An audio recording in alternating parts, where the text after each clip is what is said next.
Hello, good evening everyone. मैं doctor Swati Sharma English सूत्रा में आप सभी का स्वागत करती हूँ। आज है हमारा यूपीएलटी ग्रेड सीरीज 360 डिग्री का प्रैक्टिस सेट डे 6।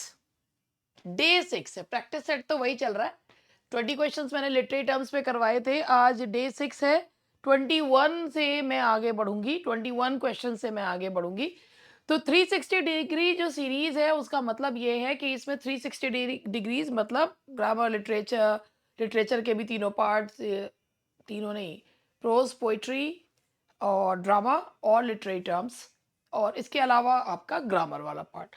तो ये पूरा एक पेपर तैयार कर रहे हैं। अब 20 जो है वो क्वेश्चन मैंने करा दिए थे। 21 क्वेश्चन से मैं इसे स्टार्ट करूंगी। और 21 क्वेश्चन से ये स्टार्ट हुआ यहाँ। चलिए, ये तो क्वेश्चन नंबर खुले हुए हैं। ये मैंने ना यहाँ तक करा दिए थे। आप इससे पहले का पार्ट जो है डे 5 देख सकते हैं। कल तो मैंने आकर ये बताया था कि क्या करना चाहिए क्या नहीं करना चाहिए। तो 21 से हम लोग इसको स्टार्ट करेंगे। और क्वेश्चन नंबर 21 आपकी स्क्रीन पे ये रहा। Expressionism focuses on external reality, inner psychological truth, social realism या हिस्टोरिकल एक्यूरेसी। सबसे पहले मैंने वैसे जब शुरुआत में भी बताती चलती हूँ तो मैं ये चीज़ें बताती जाती हूँ कि ये जो मूवमेंट्स हैं इनका क्या मतलब है, इनके क्या रेफरेंस है, ये सारी चीज़ें मैं आप लोगों को बताती चलती हूँ। तो भाई, एक्सप्रेशनिज्म के बारे में भी अगर मैं आपको बताऊं तो एक्सप्रेशनिज्म क्या है। एक्सप्रेशनिज्म जो है ये ओरिजिनेटेड इन जर्मनी था। इनर साइकोलॉजी पे बात करता था। और इसके बारे में थोड़ा सा मैं आपको वैसे ही बताई। तो इसके बाद आपके जब 40 के बाद के जो क्वेश्चंस है वो भी आपको बहुत अच्छे लगेंगे। तो मैं आप लोगों को थोड़ा सा और भी चीज़ें बता देती हूँ। ठीक है, नोट्स जो है मैंने अपने खोल के चीज़ें बताती चलती हूँ। वो है ना, स्टूडेंट्स को भी अच्छा सा लगता है कि चीज़ें हमें लिख पता चल जाती। वैसे तो आप लोगों ने इसका आंसर दे दिया होगा।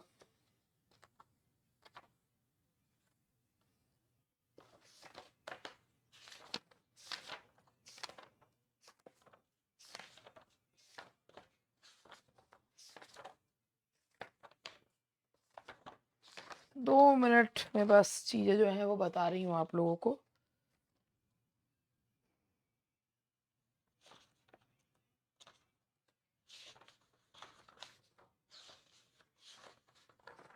और अब मैं पहुँच गई हूँ।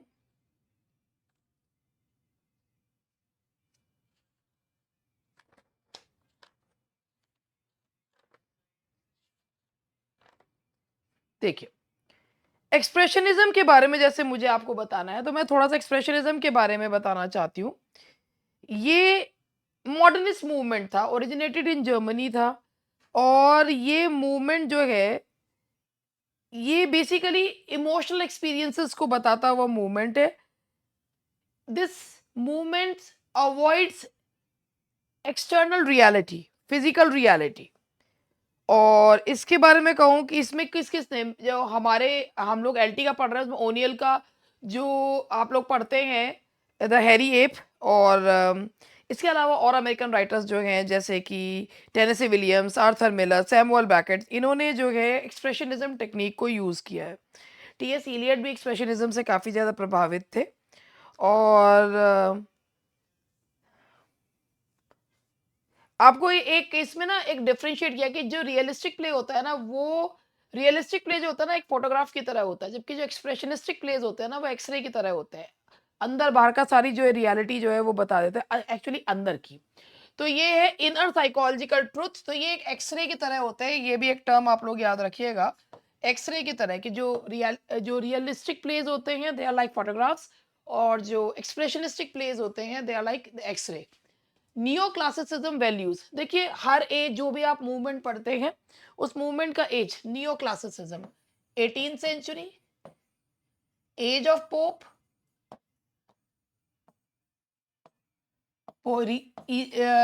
एज ऑफ रीजन, भूल गई।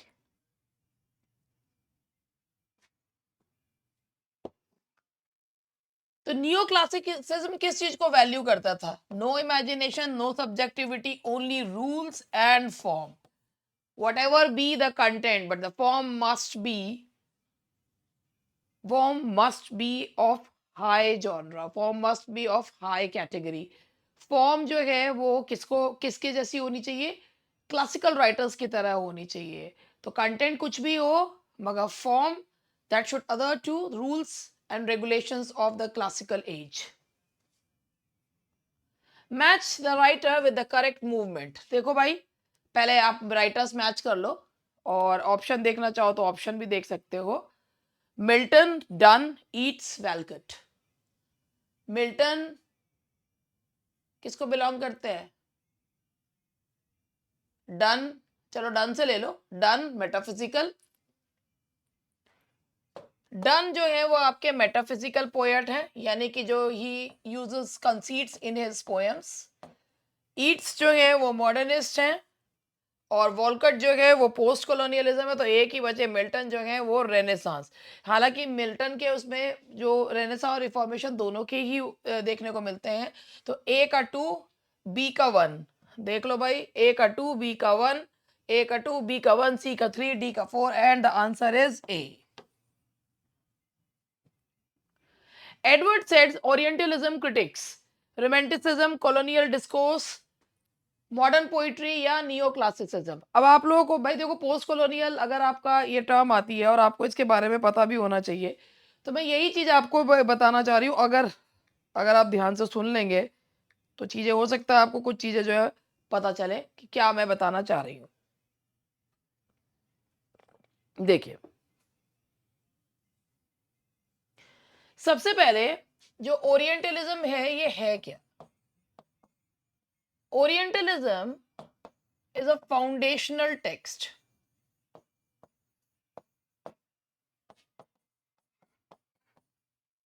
in the studies of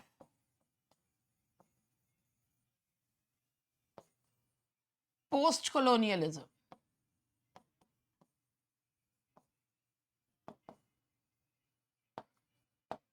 orientalism नाम की एक किताब है जो कि पोस्ट कॉलोनियल स्टडीज की, in the studies of post colonialism. और ये जो है इसको किसने लिखा था? 1978 में ये किताब आई थी बाय एडवर्ड सेड। बेसिकली ये क्या बताती है? It's a western system of representation. Orientalism क्या बताता है? It's a western system of representation that constructs the east as exotic, inferior, irrational and backward in contrast to rational, superior West। तो यहां पर ये देखिए, ओरिएंटलिज्म क्या है? ओरिएंटलिज्म का मतलब होता है, ओरिएंटलिज्म अगर सिंपल शब्दों में कहें, to present the East inferior, backward, exotic in comparison to the West। यानी कि जो ईस्ट के लोग हैं उनको इंफीरियर, एग्जॉटिक और बहुत ही ज्यादा इरेशनल बताना। तो ओरिएंटलिज्म के 3 मीनिंग हैं: एकेडमिक, डिस्कर्सिव एंड पॉलिटिकल। तो इसमें जो है बेसिकली अदरिंग का, बाइनरी ऑपोजिशन, ये सब चीजें जो हैं वो दिए गए हैं। एडवर्ड सेड के ओरिएंटलिज्म किस चीज को है? कॉलोनियल डिस्कोर्स, क्योंकि ये 3 मोमेंट्स पर जो है वो बात करते हैं, और ये है academic, discursive and political. 3 meanings orientalism के हम ले सकते हैं। Academic, the study of eastern languages. Discursive, system of thought driving occident versus orient. और political, a tool of imperial control and authority. तो इसमें एक कॉन्सेप्ट आता है, अदरिंग का कॉन्सेप्ट दिया जाता है। अदरिंग का मतलब होता है, बिल्कुल जो अदरिंग के जो कॉन्सेप्ट है, ईस्ट को वेस्ट का ऑपोजिट जो है वो बताया जाता है। और बाइनरी ऑपोजिशन है रेशनल, इरेशनल, सिविलाइज्ड, अनसिविलाइज्ड का। तो ये इसका आंसर बी है। Match the movement, neo classicism, romanticism, modernism, या आपको स्टाइलिस्टिक फीचर से मैच करना है। तो देखो, स्टाइलिस्टिक फीचर से है। नियो क्लासिसिज्म का क्या है? Neo classicism, neo classical age, ये classical writer basically Horace, Aristotle इनको इमिटेट करते थे। Romantic, emotional excess, a poet is a man speaking to man. Modernism, stream of consciousness. और एक्सप्रेशनिज्म जो जर्मनी में आया था, दैट इज जर्मनी से ओरिजिनेट हुआ था, एक एक्सरे की तरह था। और ये क्या बताता था? इनर रियलिटी को बताता था, इनर एक्सप्रेशंस को। फिजिकल रियलिटी से कोई कुछ नहीं, इनर एक्सप्रेशन, इनर रियलिटी को बताता था। ए का 3, बी का 1 वही है, ए ही है, बस मूवमेंट्स और उनके स्टाइलिस्टिक फीचर्स पता होने जरूरी हैं। Renaissance writers looked back to Gothic art. Renaissance एक फ्रेंच वर्ड है। रेनेसांस का मतलब होता है रीबर्थ। रीबर्थ किसका? क्लासिकल लर्निंग का। वो देश जो धर्मांधता में सो रहे थे, रेनेसां ने उन्हें झकझोर के उठा दिया था। And the answer is B, classical Greece and Rome. Which movement questions grand narratives? Which movement questions grand narratives? Romanticism, modernism, post colonialism या रेनेसांस? ये आपको जवाब देना है।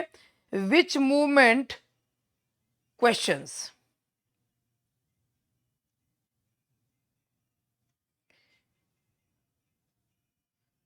जो मूवमेंट ग्रैंड नैरेटिव्स को क्वेश्चन करता है वो कौन सा है? और इसका आंसर आपका जो है वो आपको पता होगा,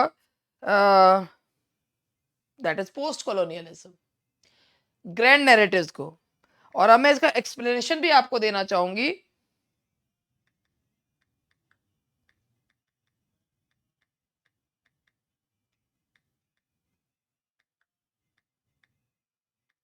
क्योंकि अगर एक्सप्लेनेशन दे दो तो जो है दिमाग में बात छप जाती है। पता नहीं, वैसे तो बहुत लोग बहुत सारी बातें बता रहे हैं, अब किसकी बात छपती है वो बात अलग है। मेरे स्टूडेंट्स तो मेरी सुन ले वही बहुत है। देखो,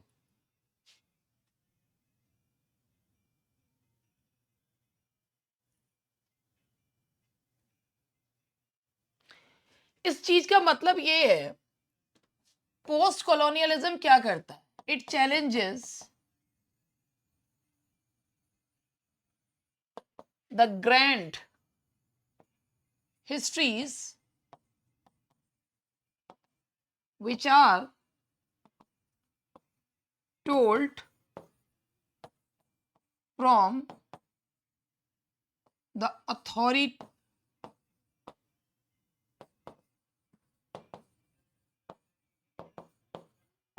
point of view, authoritarian point of view। ये पोस्ट कॉलोनियलिज्म ग्रैंड नैरेटिव्स को चैलेंज करता है। ये वो यूनिवर्सल स्टोरीज, ये वो हिस्ट्रीज को चैलेंज करता है, उस कल्चर और प्रोग्रेस की स्टोरीज को चैलेंज करता है जो अथॉरिटेटिव व्यू पॉइंट के बारे में बताता है। क्योंकि ये स्टोरीज जो हैं कॉलोनियल पावर्स के द्वारा दी गई हैं और इंपीरियल इंटरेस्ट को बताती है। ग्रैंड नैरेटिव्स के बारे में अगर हम बताएं तो ग्रैंड नैरेटिव्स में क्या होते हैं? Colonialism, European history, western rationality. और पोस्ट कॉलोनियलिज्म उन्हें क्वेश्चन करते हुए ये पूछता है कि you have written this history from the point of view of a colonizer and you have presented your empire as moral and inevitable. Where do we stand? So it challenges the grand histories which are told or which are written from the authoritative point of view or from the colonizers' point of view.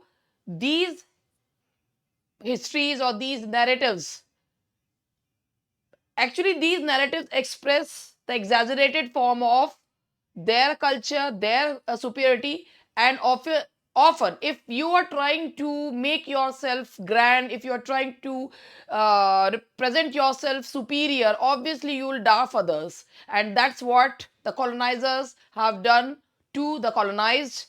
And when the former colonized nation started writing, they challenged the histories or the authenticity of those grand narratives. So this is the answer to this question, post colonialism। romanticism privileges reason, emotion, social order और satire। आप सभी को पता है कि romanticism जो है उसमें क्या आया था? It was a revolt against the neoclassical age, 18th century against the neoclassical age, and neoclassical age is known for its adherence to rules and regulation. Obviously, when this age is a revolt against the neoclassical age, so it gave priority to emotions, and what Wordsworth logically said, what Wordsworth said, poetry is a spontaneous overflow of powerful feelings, and poet is a man speaking to men. So that privileges emotion. Match the movement with view of reality. Expressionism, romanticism, modernism, neoclassicism. तो भाई देखो expressionism, अब तो इतनी बार बता दिया. Expressionism inner distortion, romanticism emotional view, modernism fragmented reality, neoclassicism external order. तो that is ए का 3, बी का 1, बी का नहीं, ए का तो 3 हो गया, रोमांटिक बी का 2 हो गया, तो सी का 4, डी का 1, and that is A. Alexander Pope belongs to, अरे अलेक्जेंडर पोप जानते तो हैं आप सब अलेक्जेंडर पोप को, जिन्होंने जो है आपने जो पढ़ा the rape of the lock पढ़ लिखा है. रेप ऑफ द लॉक क्या बताता है? रेप ऑफ द लॉक है क्या? That's a mock epic. Mock epic क्या होता है? जो एपिक का ये वैसे ये हाई बर्लेस्क है, ये हाई बर्लेस्क कहते हैं ये रेप ऑफ द लॉक को. मॉक एपिक है, सटायराइज the fads and fashions of that 18th century, and he belonged to neoclassical age. They actually believed in the show of in of their knowledge. They believed in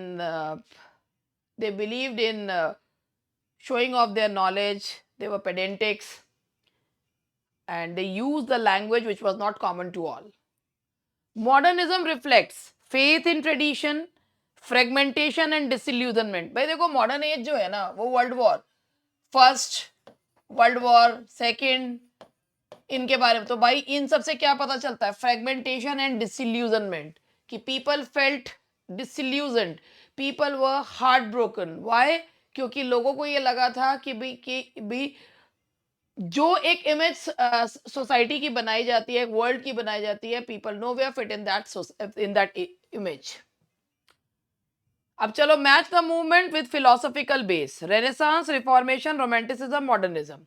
renaissance का था कि human beings अपने आप में and होते हैं. Reformation का क्या था? रेनेसांस रिफॉर्मेशन का था individual conscious. Romanticism imagination, and modernism epistemological doubt, संशयवाद था ना. तो यहां पर हो गया ए का 2, बी का 1, सी का 3 और मॉडर्निज्म का डी का 4. So the correct answer is A. Post colonial writers often right in Latin, pure indigenous dialect only. अब आपके दिमाग में एक चीज आ सकती है, क्या आ सकती है मैं आपको बताती हूँ. देखिए पोस्ट कॉलोनियल राइटर्स, पहले आप ये सोचिए जो कॉलोनाइजर्स हुआ करते थे. कॉलोनाइजर्स कौन होते थे? जो एक देश से दूसरे देश पर रूल करने के लिए आते थे. ये यहाँ पर अपनी कॉलोनीज बसाते थे. इनकी कॉलोनीज में ये खुद को मालिक और जो इंडिजिनस लोग होते थे, यानी कि जो स्थानीय लोग होते थे, उनको ये नौकर बना लेते थे. एक तो ये नौकर की तरह ट्रीट करा करते थे. इनका जो भाव होता था वो यही होता था, क्योंकि ये अपने आप को और ये लोगों को कैसे कंट्रोल करते थे? सभी तरीके से, कन्वर्जन से, और उनको बहुत सारे लालच देके. अब होता क्या था कि जब ये कॉलोनाइजर्स तो ये चले जाते थे, तो जब चले जाने के बाद कॉलोनीज तो ये इनकी चली गई, लेकिन इनके जो बसाए हुए लोग हैं, जो रूल्स एंड रेगुलेशंस है, जो वैल्यूज है, वो रह गई. अब बात क्या है कि पोस्ट कॉलोनियल का मतलब क्या होता है? पोस्ट कॉलोनियल का मतलब होता है कि जब ये लोग तो चले गए, they went back to their countries, लेकिन जो उनके पोस्ट कॉलोनियल का मतलब है कि उनके जाने के बाद जो वहां पर लोग रह गए, जो जिनका जन्म ही वहां पर हुआ जब कॉलोनाइजर्स थे, तो वो हाइब्रिड है, यानी कि उनके ऊपर अपने देश का भी कल्चर का असर है और कॉलोनाइजर्स का भी असर है, तो वो हाइब्रिड है. तो वो कैसे लिखते हैं, ना तो वो पूरी they can write in the own language और not they want to write in the language of the colonizers, but there is no they do not have any sort of alternative left for them. Why? Because if you want to show your grievances, your aggression, your pain to the whole world, you will have to choose a language that is common to all, and unfortunately that language is the language of the colonizers. तो इसीलिए they started writing in that language which had crushed them, uh, which had crushed them for centuries, but they were compelled to do so. अगर नहीं करते, had they not done that, they would not have been heard. तो वो सुने ही नहीं जाते. इसीलिए English with hybridity, hybridity का यहाँ मतलब ये है कि इंग्लिश को वो यूज़ करते थे, लेकिन उस इंग्लिश में वो अपने नेटिव ईडियम्स या वर्ड्स को यूज़ करते थे just to give the colour of their own language, और इसे कहते हैं hybridity, English with hybridity. They did not use pure indigenous dialect, because had they used pure indigenous dialect, they would have been read only by their own people. The rest of the world will never be able to know their grievances, their aggressions, their the pains and miseries. Match the movements with its preferred form. Neoclassicism, Romanticism, Modernism, Expressionism. Neoclassicism मतलब preferred form है. Genre क्या था, देखो ये चीज़ें अगर आपको पता हो तो बहुत जल्दी से आप लोग दियो क्लासिसिज्म, शॉर्ट में सब कुछ बोलना है, पेडेंट्री शो करनी है. हीरोइक कपलेट, पोप ने हीरोइक कपलेट को परफेक्ट किया था. रोमांटिसिज्म, लिरिक, रोमांटिक एज में लिरिक जो है नंबर 1 था, क्योंकि सब्जेक्टिव और सिंगल इमोशन को प्रेजेंट करने वाला. मॉडर्निज्म, फ्रेगमेंटेड पोएम्स, और एक्सप्रेशनिज्म, सिंबॉलिक ड्रामा, जैसे हैरी एप है. तो वही हुआ आपका ए का 2. ये तो देखो मैं अपने उसके लिए, लेकिन अगर आप ऑप्शन थोड़े से घुमा दिए जाए तो यू मस्ट नो कि कौन सा जो जॉनरा है वो कौन से एज को बिलोंग करता है. Romantic poetry centralises. Romantic poetry किस चीज को सेंट्रलाइज करती है? रोमांटिक पोएट्री सेंट्रलाइज करती है नेचर और इमेजिनेशन को, सब्जेक्टिव होती है. Match the period, early 16th century, ये बहुत जरूरी होती हैं चीजें, ये पता होनी चाहिए. अर्ली 16th, ए का 4, that is renaissance. 18th century neoclassical, late 18th romantic, early 20th modernism. कौन सा हुआ? ए. रिफॉर्मेशन, रिफॉर्मेशन वो मूवमेंट था जिसने बाइबल को वर्नाकुलर लैंग्वेजेस में चेंज करने का जिसने बीड़ा उठाया था. मार्टिन लूथर की 95 थीसिस के आने के बाद जब ये बताया जाता था भाई 95 थीसिस में उन्होंने क्या 95 प्रोपोर्शन जो है उन्होंने उसमें प्रोपोजिशंस थे, उन्होंने उसमें क्या बताया था? उन्होंने ये बताया था कि लोग माफ़ी जो खरीदते थे, कि उनको लगता था कि माफ़ी जो है अगर वो पाप कर रहे हैं तो एक पेमेंट करके वो अपने पापों को कम कर सकते हैं. 95 थीसिस में उन्होंने यही चीज़ बताई, और उन्होंने कहा, सबसे पहले उन्होंने ये बात कही कि हमें सोला स्क्रिप्चरा, कि we should believe in our scripture and not in the pope. तो सबसे पहले उसके लिए बाइबल को ट्रांसलेट किया जाना जरूरी है. तो बाइबल का ट्रांसलेशन, मार्टिन लूथर जो है वो एक जर्मन थे, और बाइबल के ट्रांसलेशन के साथ ही चर्च में रिफॉर्मेशन मूवमेंट, प्रोटेस्टेंट मूवमेंट की शुरुआत हुई. तो that is reformation challenge PayPal authority, pope की अथॉरिटी को चैलेंज किया था. Decorum, alienation, imagination, humanism. आप ये मत सोचिएगा भाई इनके तो सारे ऑप्शन ए होते हैं, आपको बेसिकली ऑप्शन तो घुमा के दिए जा सकते हैं. आप बताइए डिकोरम का में किस में है? Neo classicism, alienation modernism, imagination romanticism, और ह्यूमनिज्म रेनेसांस. तो उल्टा चल रहा है.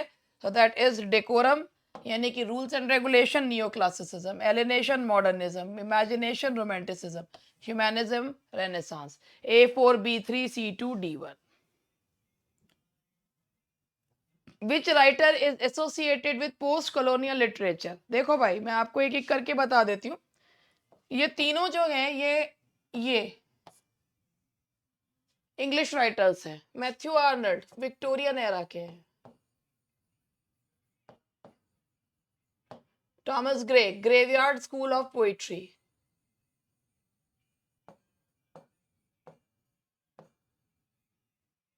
Alexander Pope neo classical as,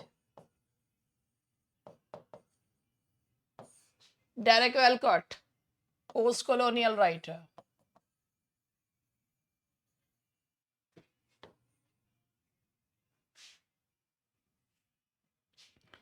expressionist drama is characterised by psychological distortion.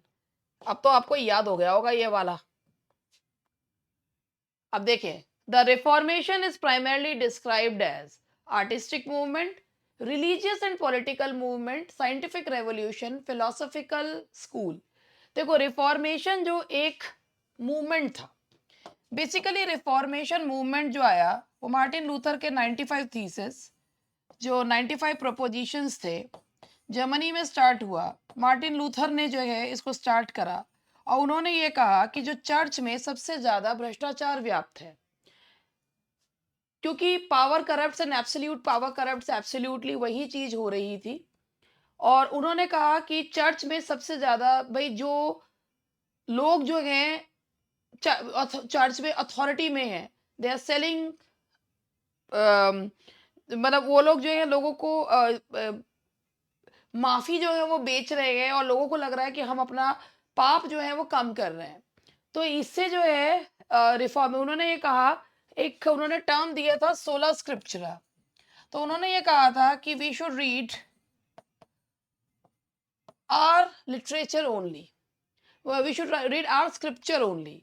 तो ये था एक रिलीजियस और पॉलिटिकल मूवमेंट था, और इस मूवमेंट ने कहा लोगों से, और इससे बाइबल का वर्नैकुलर लैंग्वेजेस में ट्रांसलेट होना शुरू हुआ, यानी कि लोकल लैंग्वेजेस में। Who is credited with breaking away from the Roman Catholic Church in the early 16th century? और जॉन मिल्टन, मार्टिन लूथर और क्वीन एलिजाबेथ या King Edward sixth. Early 16th century में किसने जो है कौन व्यक्ति थे वो जिन्होंने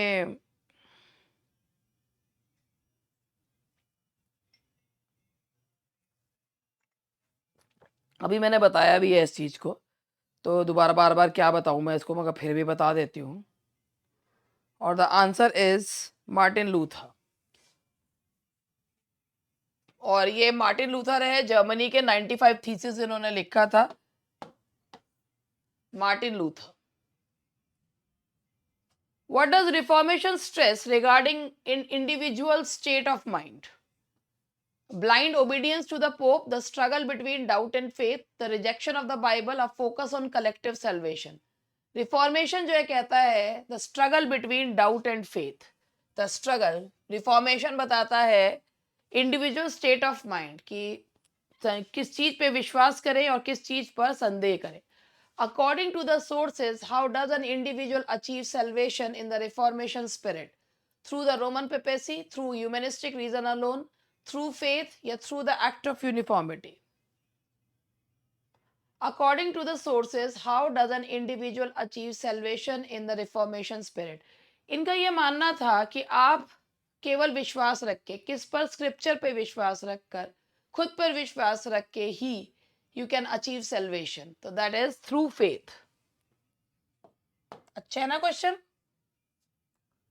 Queen Elizabeth promoted a compromise between which two groups? Humanists and scientists, Catholics and Puritans, Romantics and Neoclassics, Expressionists and Realists. देखिए, क्वीन एलिजाबेथ जो है वो एक प्रोटेस्टेंट थी, मगर उन्होंने अपने समय में एक कॉम्प्रोमाइज किया था। उन्होंने एक कॉम्प्रोमाइज जो है वो लिया था, और इसके बारे में भी मैं आप लोगों को जरूर बताना चाहूंगी। रिफॉर्मेशन केस में क्वीन एलिजाबेथ ने एक कॉम्प्रोमाइज दिया था कैथोलिसिज्म और प्यूरिटन्स के बीच में, the act of uniformity.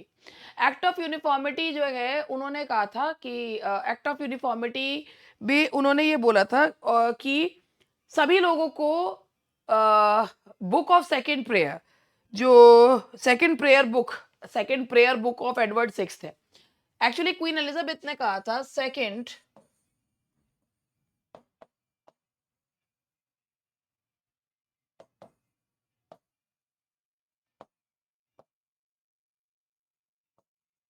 Edward six, second prayer book of Edward six जो है, उन्होंने कहा था सभी को, किस किस को, कैथलिक्स एंड प्यूरिटन्स को, इस बुक के अकॉर्डिंग ही चीजों को फॉलो करना होगा।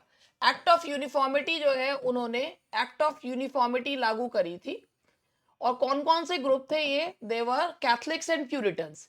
एक्ट ऑफ यूनिफॉर्मिटी में उन्होंने कहा था कि both these groups have to follow the rules and regulations of the second book, prayer book of Edward sixth. मगर हुआ ये कि एक्ट ऑफ यूनिफॉर्मिटी जो लोगों को पसंद नहीं आया, क्योंकि वो दिल से इस बात को नहीं मान पा रहे थे। तो that is Catholics and Puritans.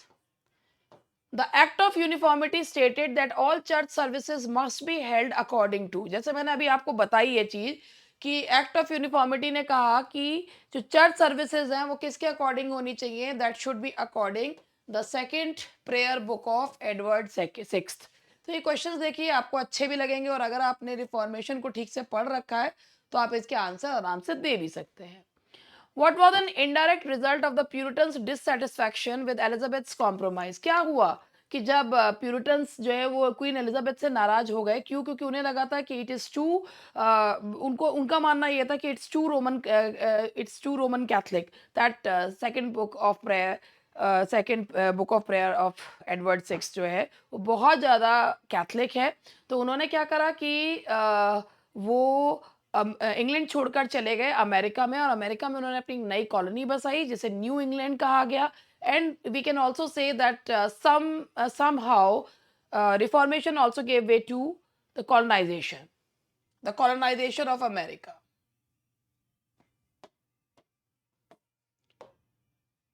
The authorized version of the Bible was released in which year? Authorized version कौन से उसको कहा जाता है, ये आपको अगर पता हो।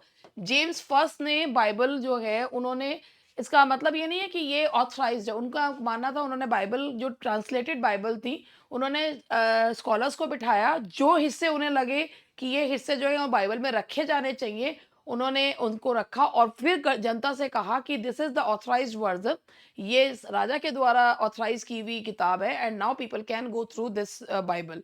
बाइबल ने लिटरेचर में बहुत सारी चीजें जो हैं, वो बाइबल को ये कहा जाता है कि it is a foundation state, it is a foundation text of English literature. तो ये है 1611। The authorised version of the Bible was released in 1611। Which literary figure works ecclesiastical polity influenced the English Renaissance?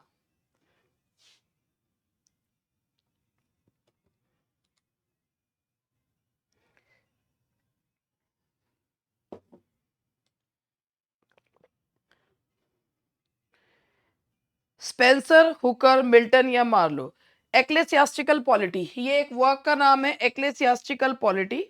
और इसके बारे में भी मैं आपको बताती हूँ।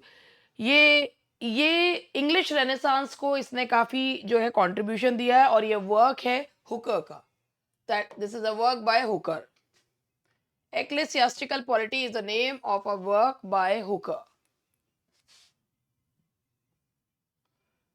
Edmund Spencer's The Fairy Queen represents the conflict between. Edmund Spencer की जो फेरी क्वीन है, फेरी क्वीन क्या है? फेरी क्वीन वो एक एपिक लिखना चाहते थे, मगर ये एपिक तो नहीं है, एक मिनी एपिक है, और इसमें उन्होंने बाइबल में, और इसमें उन्होंने जो वर्चूज हैं उन्हें एलिगोरिकली प्रेजेंट करा है। क्वीन एलिजाबेथ को ग्लोरियाना के रूप में प्रस्तुत किया है। तो उनकी जो फेरी क्वीन है वो बताती है, किसके बीच में कॉन्फ्लिक्ट बताती है? Protestantism and Roman Catholicism, humanism and science, romanticism and neoclassicism, या आर्ट एंड मोरालिटी? तो इसका सही जवाब है that's a, Protestantism and Roman Catholicism, Spencer की। Which work shows a compromise between the humanist quest for learning and the Christian need for faith?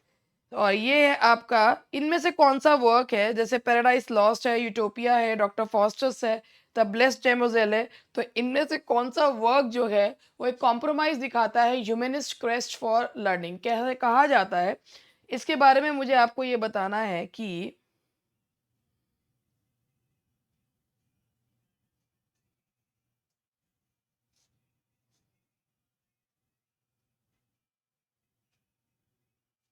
देखिए, utopia जो है वो वर्क है जो पूरा रेनेसांस स्पिरिट के बारे में बताता है।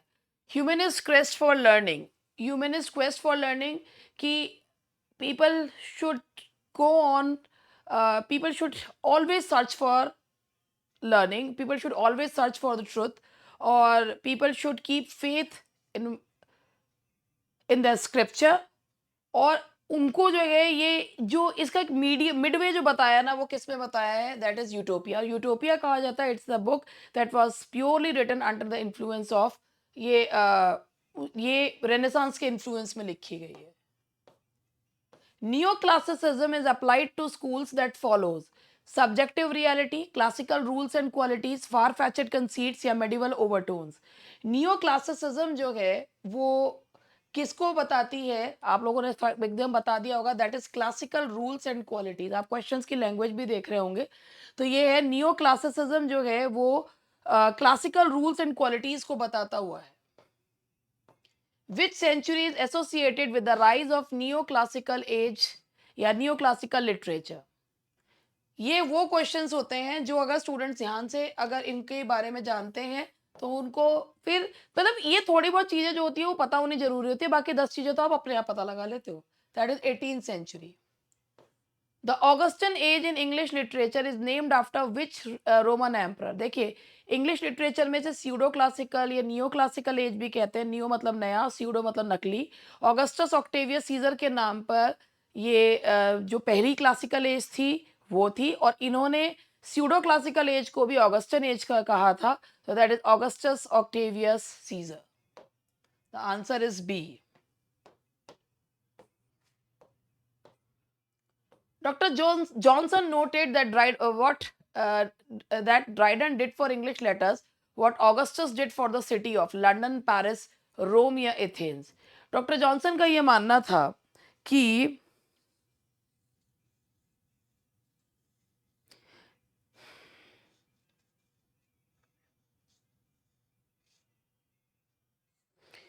इसी एज को the age of reason and good sense भी कहा जाता है।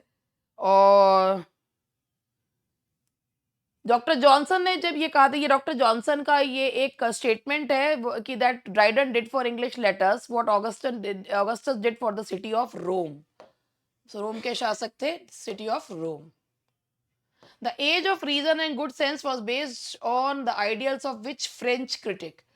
Good sense, the age of reason and good sense was based on the ideals of, that is Boileau, that's a बोलियो।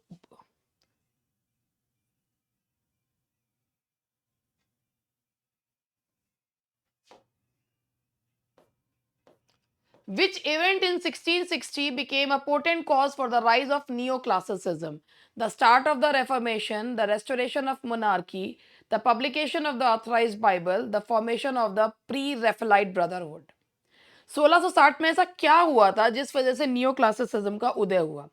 तो 1660 में क्या हुआ था बताइए। 1660 में 1660 में हुआ था कि चार्ल्स सेकंड गद्दी पर दोबारा आए थे। Restoration, the restoration of monarchy. Charles second जो है ही एक्चुअली वो बुलाए गए थे फ्रांस से कि आइए और अपनी गद्दी जो है वो संभाल लीजिए।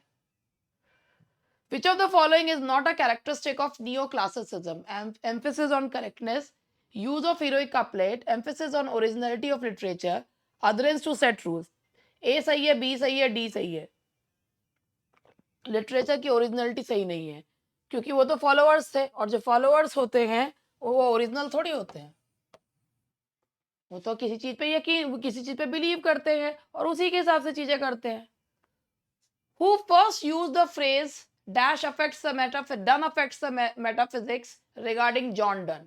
Donne affects metaphysics कि डन जो है वो not only in his verses but also in his amorous poems, and that is John Dryden। that is John Dryden। बस आज थोड़े से ही करवा रही हूँ।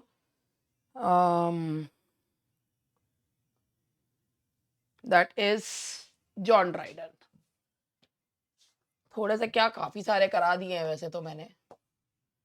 Who is considered the father of metaphysical poetry? देखिए मेटाफिजिकल पोइट्री जो होती है ना, मेटाफिजिकल यानी कि बियॉन्ड फिजिकल, और ये जो मेटाफिजिकल एज होती है, मेटाफिजिकल पोइट्री थी ना, ये कंसीट्स से भरी हुई है। कंसीट्स है तो मेटाफिजिकल पोइट्री है, और जॉर्डन जो है वो इस स्कूल के यहाँ के हम सिकंदर वो है। तो भाई दैट्स ऑल फॉर टुडे। आज इतने ही करा रही हूँ, लगभग 40 क्वेश्चन, लगभग नहीं 40 क्वेश्चंस मैंने कराए हैं, और बाकी यहाँ तक हो गए 60, और इसके मैं पूरा पेपर ही आप लोगों का बना रही हूँ, यानी कि 120 क्वेश्चंस का। तो दैट्स ऑल फॉर टुडे। पढ़ते रहिए, सही दिशा में पढ़ते रहिए, और मिलते हैं कल।